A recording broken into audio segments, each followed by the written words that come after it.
when I started running, there was one woman on St. Paul City Council. Then I was joined by two others. Mitra Jalali joined us and made it 4. Nelsie Yang made it 5. We have a super majority of women in the St. Paul City Council for the first time. And we were surrounded by murals that literally had no women in them.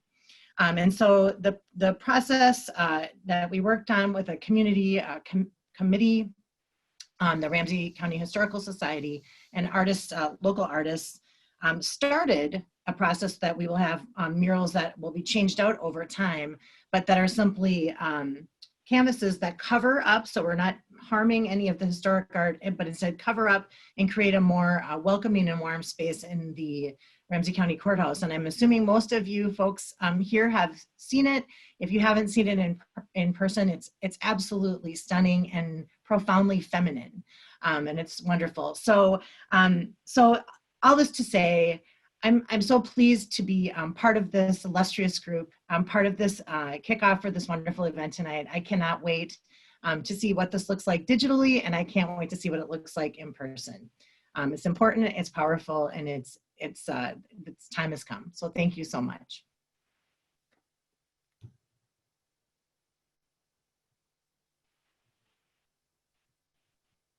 Thank you, Council President Bren Moen. All right, ladies and gentlemen, we're getting right down to it. We're going to be moving into actually seeing the exhibition soon. I'm excited about that. I hope you all are too. Before I do, I want to point out that down in chat, you will see a link. If you like the work that we're doing, we ask you to please support it. It does not come free, unfortunately. And it's really, we'd really love to see this exhibit be installed in components live, where you can see the original artwork and do some other things with it when people are actually able to come out and visit us more. And all of that takes some money. So we're hoping that you'll consider donating. If you decide that you really want to make an investment at the 1920 level, 100 years ago, wasn't that clever of us, there's really a couple of great gifts that come with that, and a unique opportunity to spend some time with Tom Schroeder over at Waldman's Brewery and Worstery. It's a most fantastic place, and it does include, I believe, both beer and food, so you really can't lose. But check out the link, and there's more details there. So with that, I want to move on and introduce Molly Spillman. Now, Molly has been a fixture at the Ramsey County Historical Society for 25 years. And I say that with a lot of affection. If we ever need to know where anything is, she's the person to ask. And she knows a surprising amount of stuff that you wouldn't think she would. But also, she's the one who's primarily responsible for preserving that massive collection and making sure people have access to it. And it's really at the core of who we are as an organization. So it's been a great pleasure of mine to work with Molly these last 7.5 years. See, I'm brand new compared to her. And with that, I'm going to pass on to her so she can explain some of the vision behind this exhibit and why it came together the way it did. So Molly, take it away, please. Thank you, Chad. Welcome everyone this evening. As Chad stated, I'm going to talk a little bit about the project, which began 3 years ago with staff brainstorming how best to commemorate the 100th year anniversary of the 19th Amendment ratification. Of course, we wanted to ground the exhibition and programming in solid historical research and writing, and we wanted to focus on some of the individual Ramsey County women who worked toward women's suffrage and rights for many years leading up to the passage of the amendment and since then. These local women worked and changed minds through various means, ranging from tea parties and conventions to picket lines and imprisonment. We wanted to acknowledge and celebrate these women, and we wanted to show how their examples are still being used today, connecting their work 100 years ago to the more recent past and to today for civil and human rights. The parallels to activism today can be startling. We decided to include the art component because we wanted to have another interpretation of the featured women from our community, a visual interpretation of how you might see these women in a different way. Again, as someone else mentioned earlier, beyond just a picture in a book. At first, we envisioned larger than life portraits, much like presidential portraits. As we interviewed artists, eventually selecting the 11 you will meet tonight, actually 10 you'll meet tonight, one wasn't able to be here. Their viewpoints, techniques, and presentation showed us something different. Their passion and inspiration for this project led them and us to tonight's premiere. Their original works of art are now part of the permanent collection of Ramsey County Historical Society, along with their statements and videos. Thanks to the Arts and Cultural Heritage Fund and private funding, we hired Claudia Nicholson, a local museum professional, to plan the exhibition and associated programming. She in turn worked with Dr. Barbara Scott to research, write, and review the exhibition text. The team had less than a year to complete this work, so it was a sprint all the way for all of us. Commemorating the 100-year anniversary of the 19th Amendment ratification is critically important. Learning the historical sequence of events and how these women worked to change people's minds and the rule of government is crucial. Considering what happened 100 years ago, during the lifetimes of our grandparents and great-grandparents, impacts our lives today, and that is incredible. You've already heard from 3 female political leaders tonight who, without the earlier work of suffragists, would likely not hold the offices they do today. It remains a critical time for us, as it was for them, to use our voices and our votes to achieve change in society.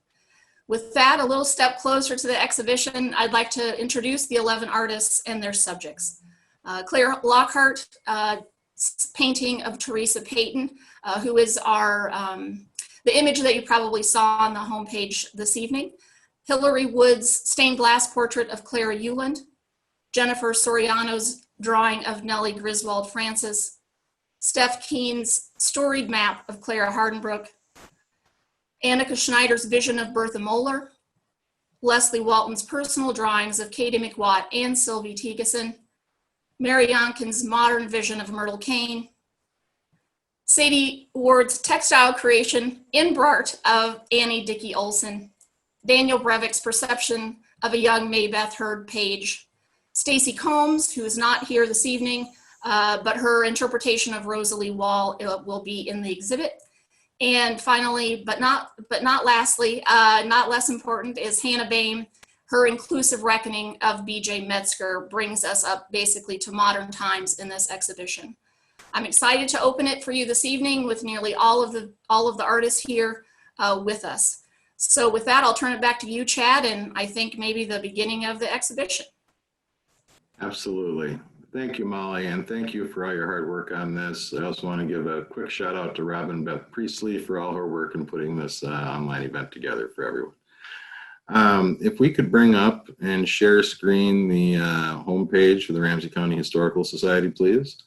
If you're going to navigate the exhibit and you're used to using websites, this isn't going to be too hard. We made it very user-friendly. I'm going to cover a few things because there's some nice dynamic things you can do back and forth. So we'll see as soon as we get that screen share up. And in the meantime, while they're working on that, I would like to also mention that one of the themes for tonight is get out and vote, okay?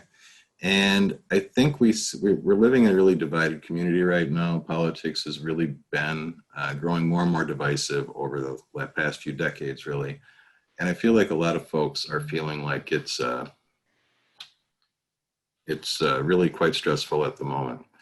So I just want to point out that millions of folks over a great many years really worked hard to ensure that women had the right to vote. And people went to jail. They got beat. There was a lot of sacrifice made by people that didn't have any power. And yet they made it happen. And it's such a fundamental right that go vote, please vote, any kind of get out and vote is part of our message for the evening. So I wanted to share that with everybody. And now I think I'm going to bring up that website. So navigating to this, I think you're all going to receive a link either in the chat or in an email from us after this if you haven't already. But our website, super easy to get to, www.rchs.com. Super simple. Guess what's on our homepage? persistence, of course. So you just go to the online exhibition, and this is where it gets interesting. So we've got our iconic image right here and brief explanation of what the exhibition is going to be. Up at the top, about RCHS, contact, donate, and membership takes you back to our core, some of our core pages. The exhibition button up to the right is the same as seeing the view exhibition down below. And the artist tab up here on the upper right takes you to a whole series of pages. Each participating artist has a web page here that includes their image, a video that they've shared with us if they created one, and most of them did, additional information, and then a link to the exhibit panel that their artist featured in, okay? And then there's an About the Exhibition tab as well. And then at the bottom of this page, you see on the left, we have our online celebration, information about tonight. We've got an upcoming History Revealed program related to this. You're going to see a lot of programming around this exhibit over the next year. And so you'll have lots of opportunities to explore different themes around this. So you can keep coming back to our website for that information. But let's go view part of the exhibit right now. I'm not going to take you through everything because that would take a while. But our opening panel right here, if you want to jump around, you can click on any one of these and it takes you to the panel that features that person and their efforts and that storyline. Or you want to follow it in the order that Molly determined might make the most sense. You hit the View Exhibition button again, and it takes you to the shoulders we stand on. Now, on this page, at the top, you'll see the artist. That's actually a link. If you decide that the art is so phenomenal that you want to learn more about the artist, and I know that you will, you can click on that, and it'll bring you to her page. And she did this piece that we're using as our cover image for this, and Teresa Payton, okay? And it has her artist statement, video involving the creation of the piece, and her biography. And then at the bottom, you've got forward and back navigation. All the artists are listed alphabetically by last name. So very easy to navigate. But we're going to go back and look at the exhibit panel here. If you want to jump around, again, you can go to the menu here. And these are all, there's 13 exhibit panels. You can click on one to jump around if you want to. But I recommend reading through it, okay? You're going to learn some absolutely fascinating history. You're going to see some wonderful new art. You're going to see some wonderful old art. And I promise you, you're going to learn some stuff. So from this one, the next panel is right at the bottom. You just click on that and off you go, okay? This particular title talks about women's clubs, and it features Nellie Francis. Nellie Francis is someone that we've done some work with in terms of the history there. Fascinating person and incredibly important African-American woman. And the suffrage movement made up of a great many people. But you get the navigation at this point, okay? It's very straightforward, front, back, and if you want to jump around, you can, okay? So that is the navigation piece. I do want to point out something that was alluded to by some of our speakers. One of the focuses for this exhibit was actually things that have happened since ratification 100 years ago, okay? The passage of the amendment, 19th Amendment, was fantastic. It was important. It needed to happen. But that didn't mean that all women had the right to vote immediately. Local laws had to be enacted or stripped away. People did have to make those decisions, and there were a number of things that kept indigenous people from voting. Chinese people were disallowed from voting. African Americans were kept from voting. The amendment really ensured immediately that white women could vote and did not necessarily provide the same right to everyone else. And that's something that's highlighted in this exhibit as well, is the work that's happened since then to try and move equality forward. So with that, I think I'm going to stop sharing now. You can all explore the exhibit on your own. And I'm pulling up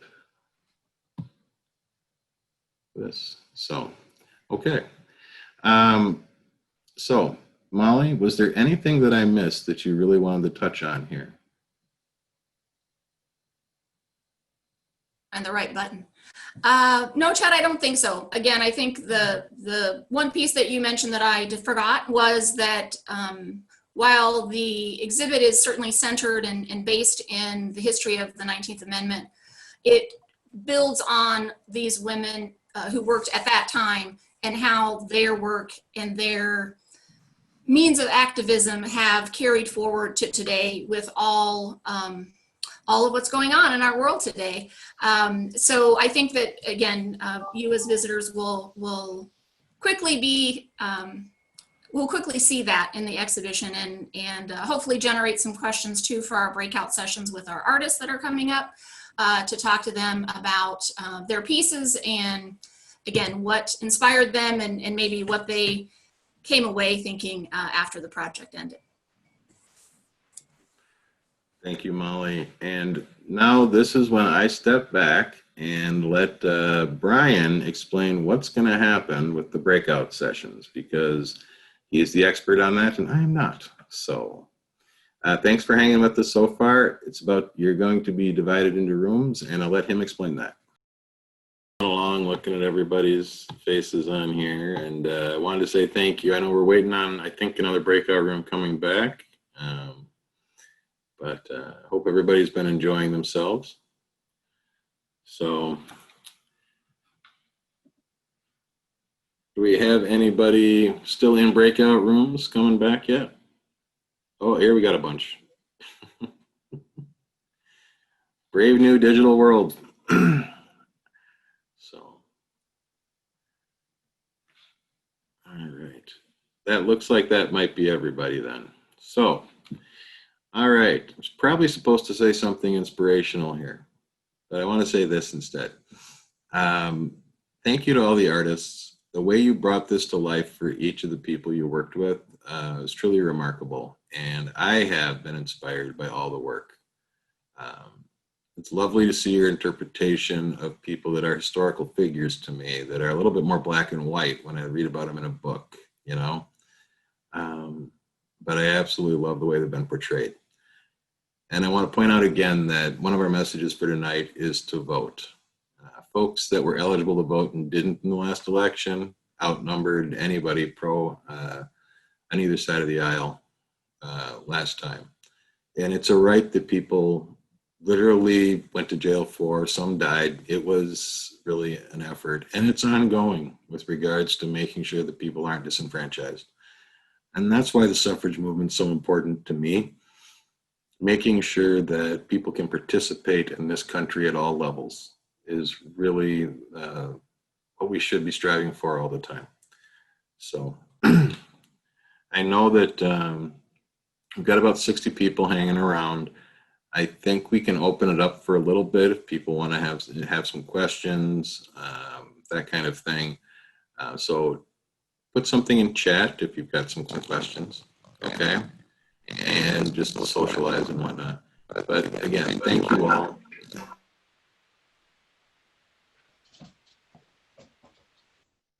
There's a slide that is to come up here.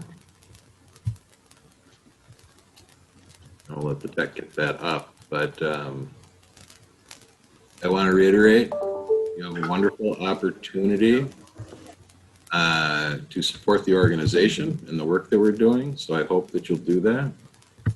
And give through our secure website or send us a check, however you want to do it. And the premiums for people paying for tickets and all of that will be processed next week. All right. Robin, is there anything else for this evening, or do we just open this up for any questions people didn't get to ask in the breakouts?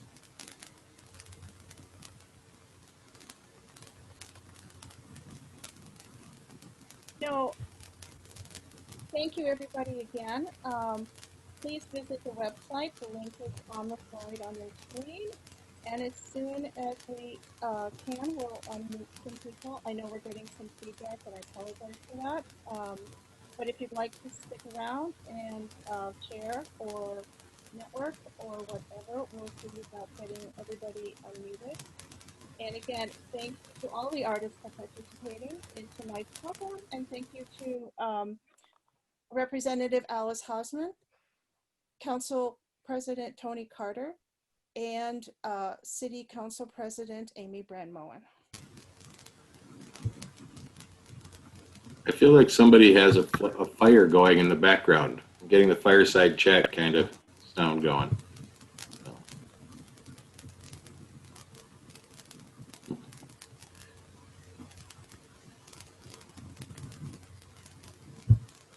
Not seeing any questions. I think we're going to officially call it an evening. I think that we'll be able to show some of the artist videos if you'd like to stick around for that as well, if we can get those working. So again, thank you everybody for coming, and please check out the website. So like Robin said, the artist videos will start looping now, and thank you all. I very much appreciate you all being here. Thank you. And Thank you.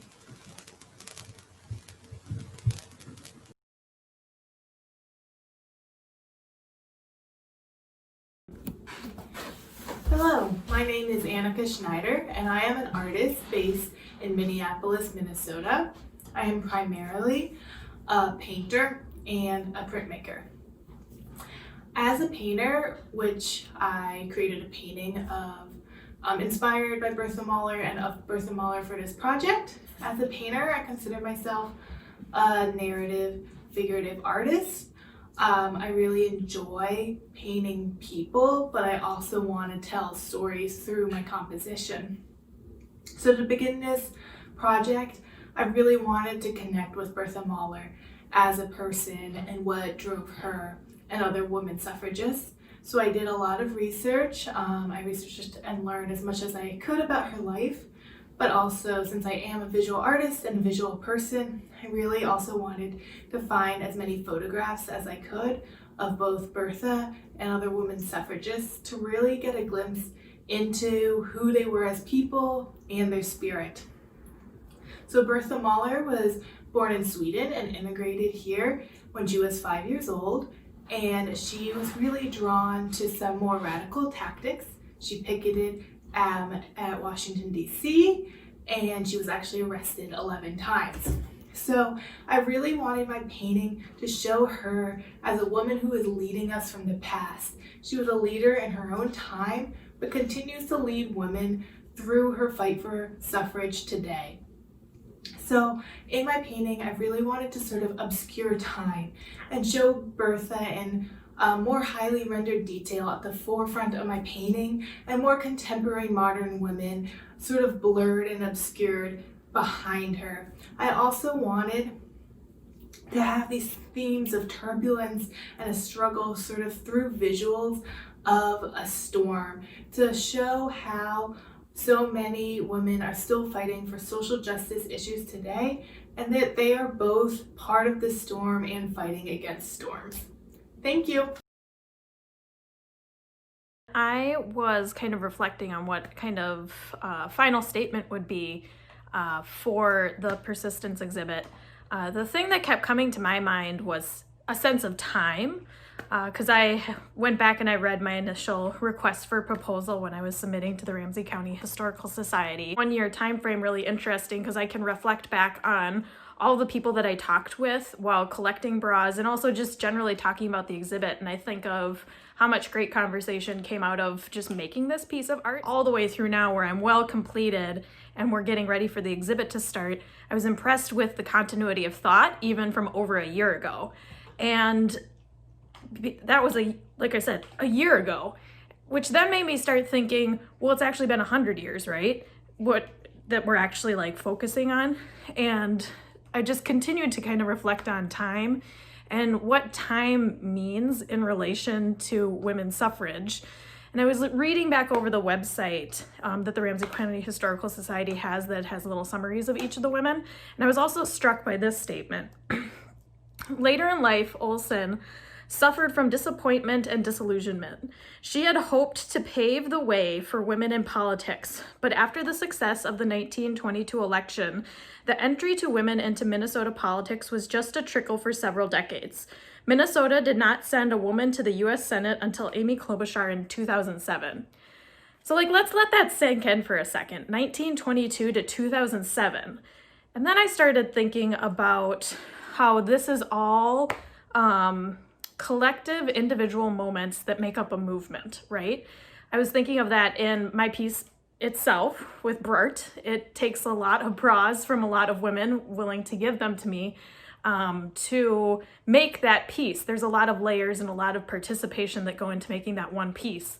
And then I started thinking of that in a larger sense around all of the artists in the exhibit as well, because I think we all offer such really great and really unique perspectives. If you haven't watched the videos of the other artists, you really should, because there is such a huge range of disciplines, which I just love and I find fascinating.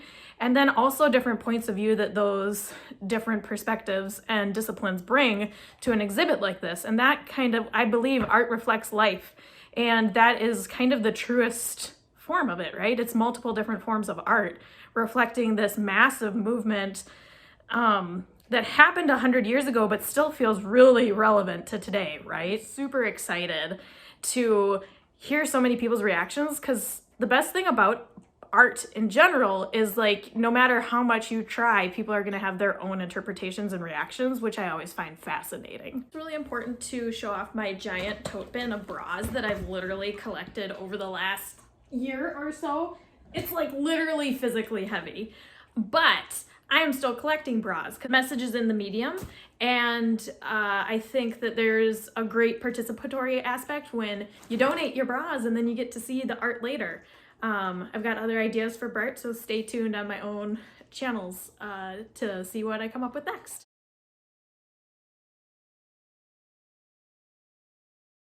Hi, my name is Lesley Walton.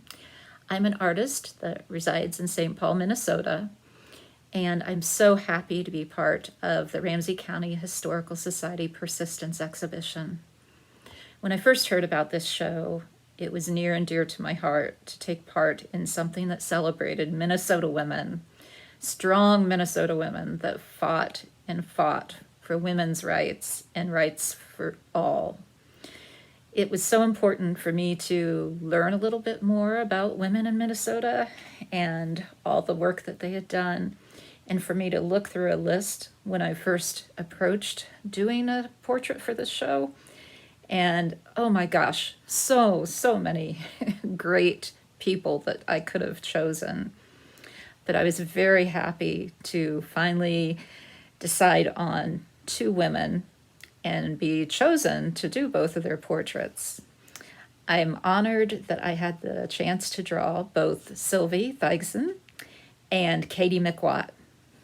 Although I never had the chance to meet them in person, I did everything I could when I was drawing their portraits to get to know their spirit, to learn about them, and hopefully bring that spirit out in the drawing that you're going to see shortly. And let me tell you, the hours and hours I spent on drawing them with a tiny little pencil gave me that opportunity to get to know them and feel like I know them. And I want you to know them. And even after you see their drawing, hopefully you grasp a little bit of their spirit and their strength, but go out and learn about them. Go out and learn about other women that helped take part in this fight. And, know that it's as relevant today as it was 100 years ago. So I hope that you will enjoy this show. I think it's wonderful that Ramsey County Historical Society is putting this show on, even though it's virtual. I think we will still get a lot out of the show and celebrate these wonderful women. I'm so honored to be part of this show, and I hope you enjoy it.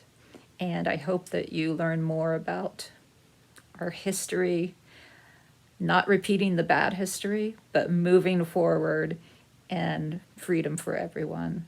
Thanks so much.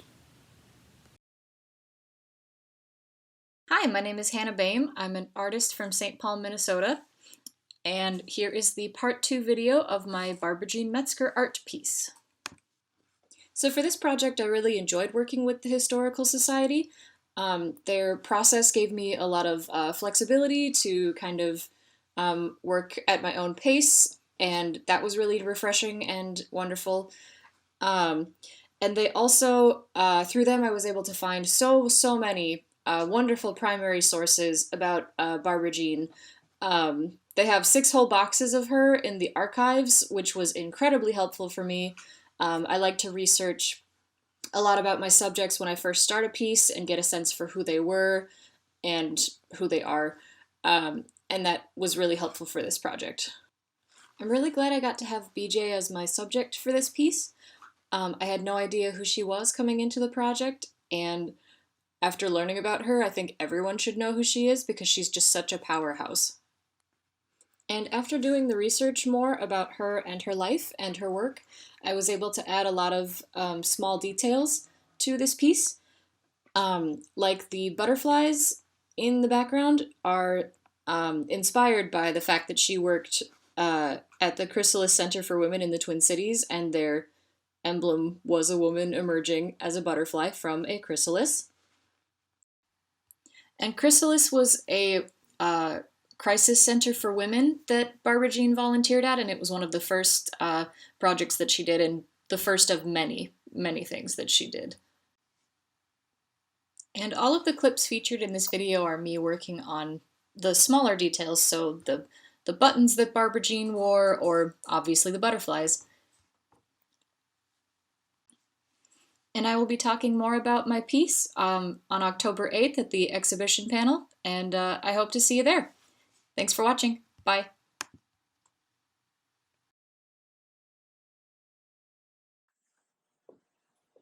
Hello, my name is Mary Younkin, and welcome to my studio in Greenpoint, Brooklyn. I'm a painter. I work primarily in still lives and portraiture, telling the story of women's everyday lives. I'm very excited to work with the Ramsey County Historic Society on this 100th anniversary of the Women's Suffrage Amendment. I've been working on a portrait of Myrtle Cain, a young suffragette known as a flapper legislator. In researching Myrtle's life and work, I imagined what she would look like today. So I'm taking the portrait in a more contemporary approach using my bright color palette and layers of color, and also creating her portrait as a life-size representation of her.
Hi, my name is Steph Keen.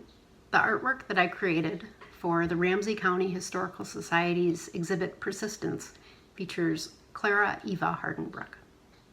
In 1914, 6 years before the ratification of the 19th Amendment, Clara Eva Hardenbrook attempted to vote. She was denied that vote, and she proceeded to sue the city of St. Paul.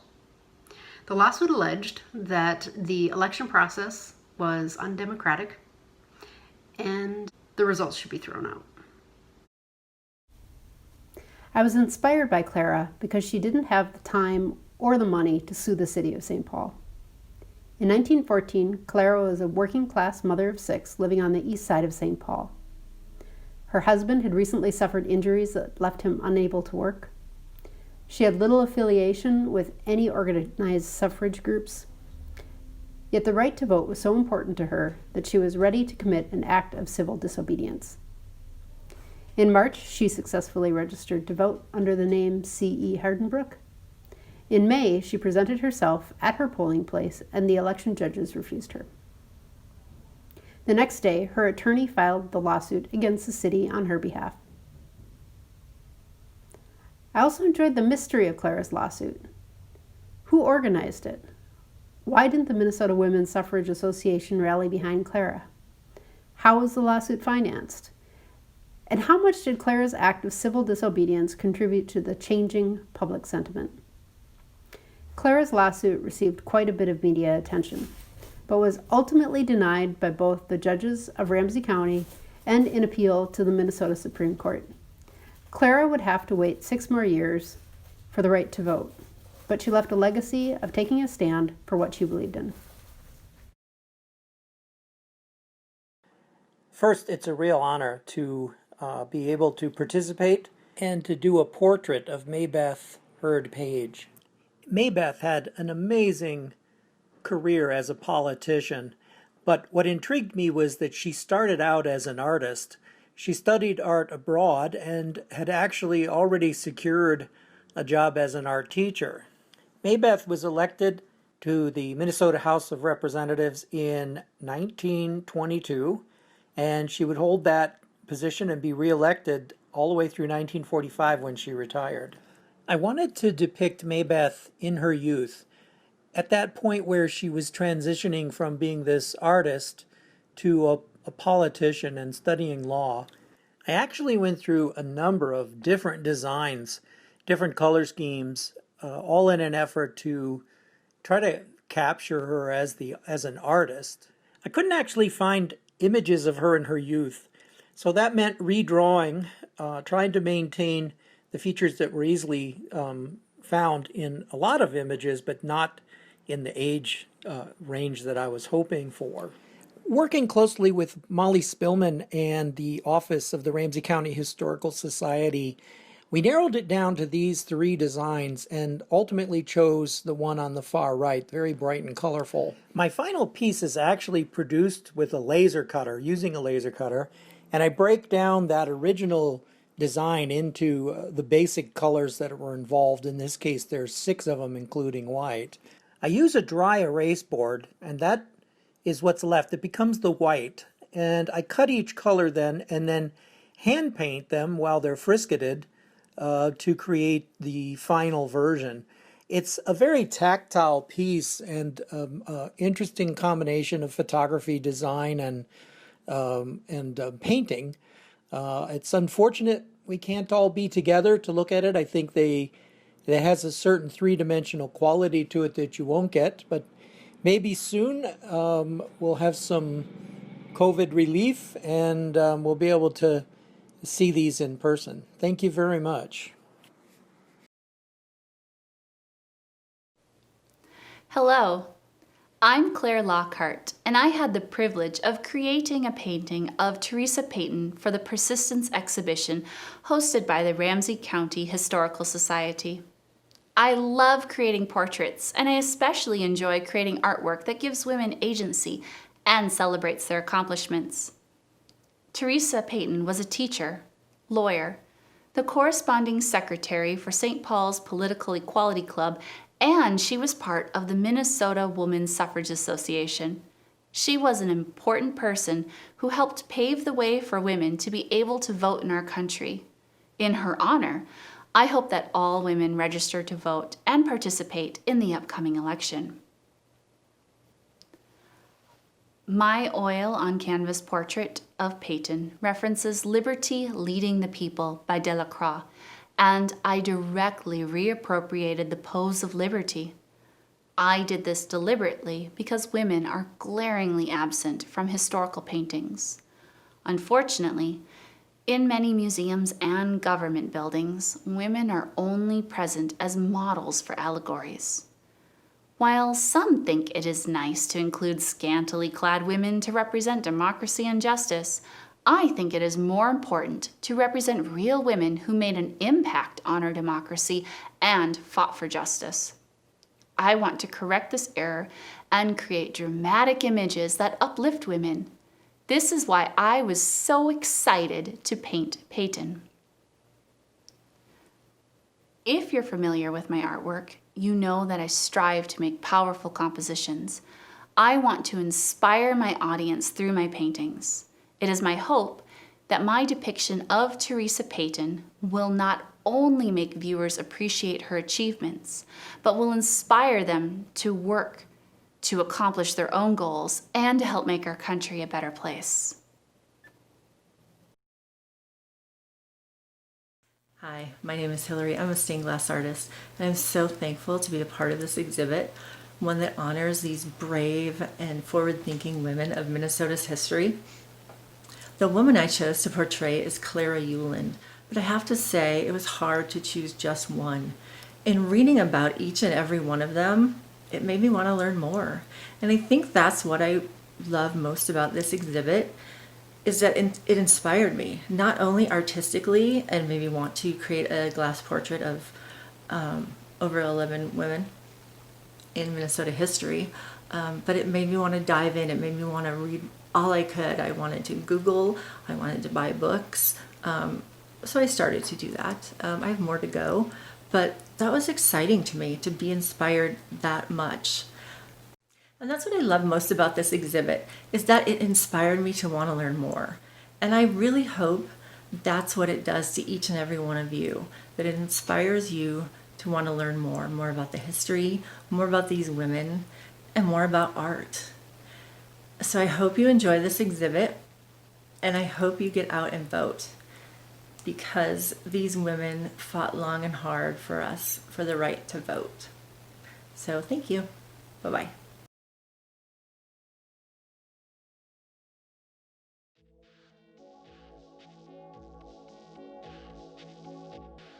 Hey there, my name is Stacy Combs, aka Stace with Spades, and I am a freelance illustrator and fine artist based out of Minneapolis. A lot of the work that I do is in portraiture, mostly of animals, people, and bottles of beer. And I often work with themes of social justice and feminism, and I try to draw attention to unfair and outdated social norms. So naturally, when I heard about persistence, I had to get in on this project. It just seemed perfect to me.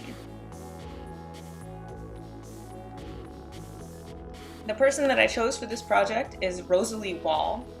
She's the first woman in state history named to the Minnesota Supreme Court.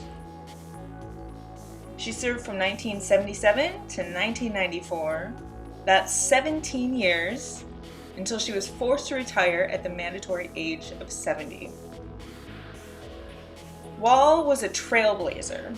She addressed gender fairness, racial bias, and equal justice for all. She headed up task forces that made major changes in the way the state court system dealt with women and minorities, and she was known nationally for her work on the American Bar Association. This woman really just has done so much, and it's been really incredible learning about her. My favorite quote from her is, "I'm tired of sitting outside doors, waiting for men to make the decisions."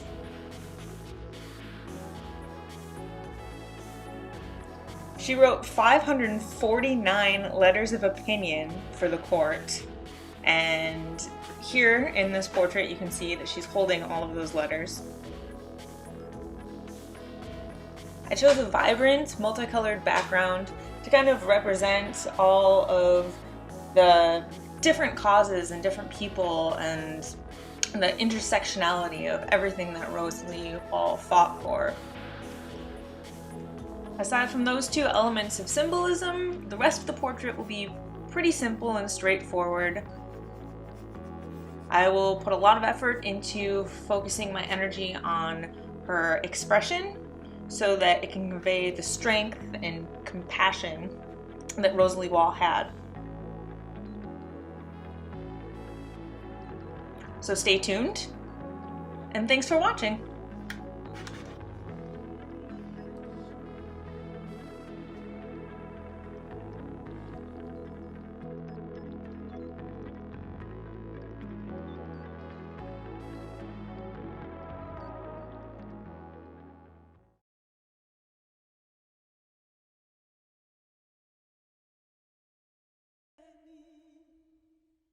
really wish we were coming together in person to meet and talk about our art. And so this is the next best thing. I have Nellie Griswold Francis for the person who will be drawing for the Women's History exhibition this August. And you know, it was an interesting project that a friend of mine came up and said, you know, you really should do this. You love drawing portraits, you love drawing people. And so I was very, very excited when I got Nellie, because she was sort of my first pick, and she interested me the most. And there's a couple of reasons that I found her really interesting and why I was kind of really attracted to drawing her above everyone else. So I work over in Frogtown teaching kids, and I have worked over there for a number of years, and then I was teaching somewhere else before that. And Nellie advocated a lot for women and children and for education, as well as anti-lynching laws and some other things of really tremendous value in addition. And so that kind of spoke to me too, that she is this very, very big advocate for women and children and teachers in particular. And that she lived, her original house before she moved into a different portion of St. Paul was actually just literally blocks away from where I teach. And so I think that's kind of nice to do, somebody who's, you know, has a connection to the neighborhood and probably to many of the families, children that I'm teaching right now. And so that was kind of what drew me to drawing Nellie in particular.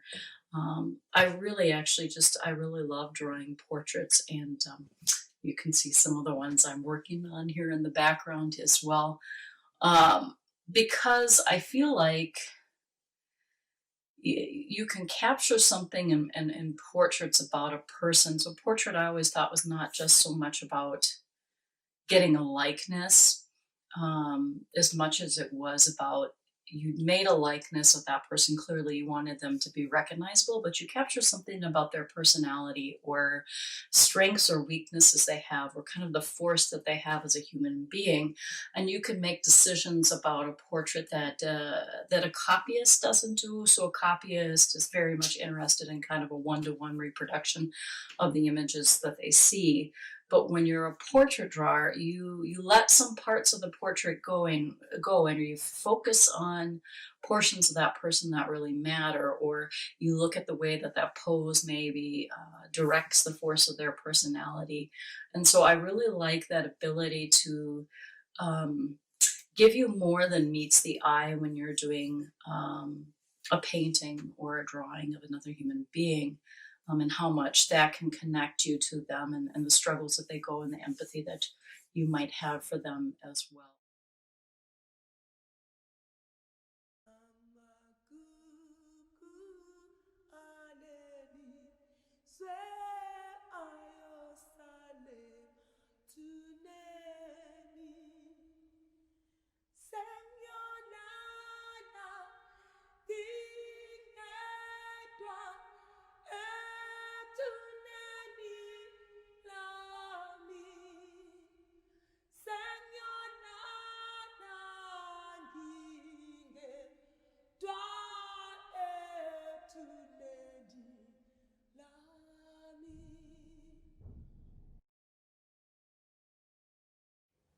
When I look at Nellie, I just see this very stubborn, very direct woman who's clearly not afraid. I thought it was pretty impressive that they lived in the neighborhood that they chose to move into, where they were redlined, and people camping out on their lawn and harassing them. And I thought, this woman has got to have some pretty big guts. And so I like having the bold stare that I included in my portrait, that this woman would stare you down and is really not afraid of anything.